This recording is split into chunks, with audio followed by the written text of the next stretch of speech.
Today, the United Nations provided a stark update on our progress toward fighting climate change. Simply put, the report says global warming is set to blow well past the goals that countries agreed to in 2015. So, what does that mean? This stuff is really confusing, and we want to break it down for you. So we'll start with some background here. So the Paris Climate Agreement, that was such a big headline when it came out. It was signed in 2015, and the whole goal was to prevent catastrophic warming. So nearly 200 countries at that time made this legally binding promise to reduce their greenhouse gas emissions. I feel like we've heard that a lot before, Mike. Greenhouse gases, if you could just remind us again, what is that? Yeah, so if you think of a greenhouse gas, which is carbon dioxide, it's methane, each molecule of that is like an additional feather in a down comforter. So literally, the more molecules we have in the atmosphere, the more warming.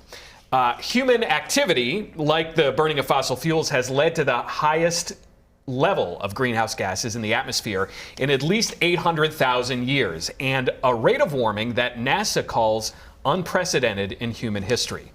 At our current rate of progress, the UN predicts that Earth's average temperature will rise to nearly double the goal that we set in 2015 as we get to 2030.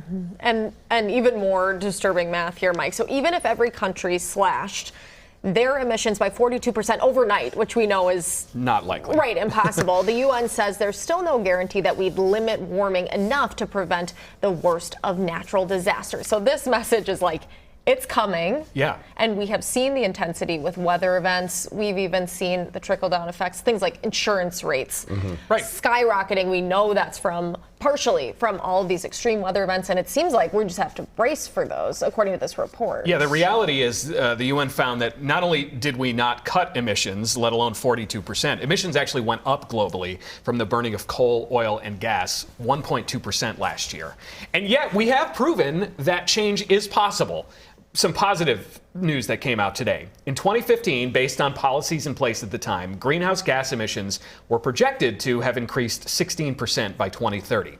Today, that revised projection actually has only a 3% projected increase. So some good news there. Well, and I think that's important because there's a lot of people that are, whether it's the simple homeowner putting solar panels on, the effort is being made left and right from businesses to the average person. What do we do now?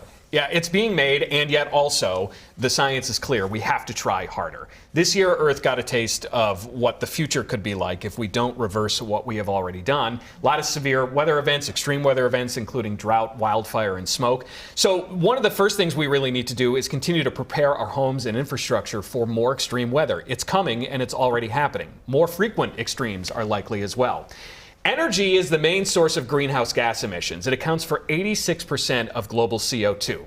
The cleanest energy is the energy that's never used or produced. So just use less energy. Buying local, for example, not only prevents having to truck things long distances, but it also supports your neighbors and the local economy. Something as simple as a home energy audit will help reduce waste, and that also will save you money.